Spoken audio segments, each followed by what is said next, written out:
Hannah listens to Taylor Swift's Romeo and Juliet and imagines her own life as a love story.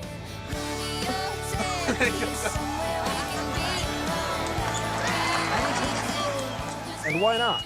Her senior year at Eisenhower High School in Yakima, Washington is picture perfect. Your queen, Hannah Elizabeth. They were that couple that was like, oh. But lest we forget, Romeo and Juliet is a tragedy. Trying to tell myself, like, it's gonna be okay, like, life's gonna go on, you know? Like, life's not fair and this is what happens, you know? But it doesn't stop me from crying. Hannah is pregnant.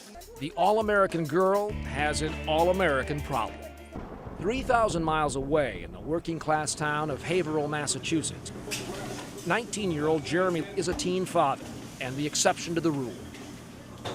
I could cook for the rest of my life making $12 an hour, as long as I know my son and future wife are happy. Right? Their happiness means more to me than mine. Jeremy logs 50 hours a week in a pub as a short-order cook. He's a senior at Haverhill High. Love you. A father to 9-month-old Carter, and a young man driven by his private history. I made a promise to myself when I was younger that I wasn't going to be like my dad, because my dad walked out when I wasn't even born yet.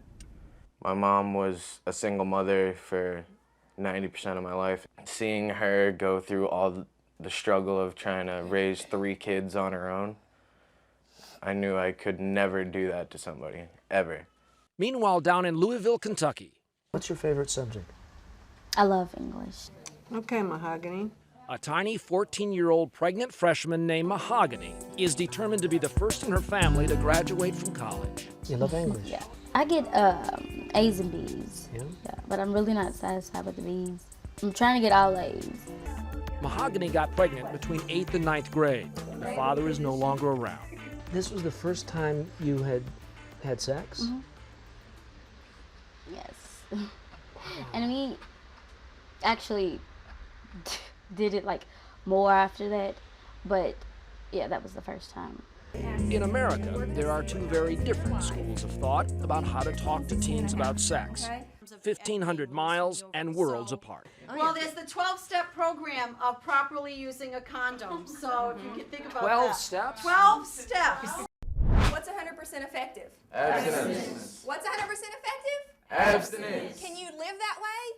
Yes. Yes. In Haverhill, Massachusetts, they teach what's called comprehensive sex education. It presumes teens may have sexual intercourse. In the heat of the moment, you need to get that condom on quick, right? So let's go. Now they play a different little game down in Longview, Texas. In this state, where abstinence is the main message, you're taught sex before marriage is a dangerous roll of the dice.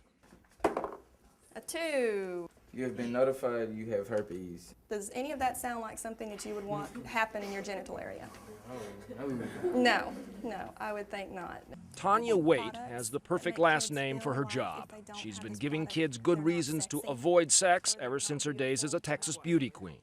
I just get so fed up with it when I hear adults saying, well, what are you teaching abstinence education for? They're not going to do it anyway. You know, they're just a bunch of animals. You know, let's just try to protect them the best we can. That's not protecting them. That's putting them at higher risk.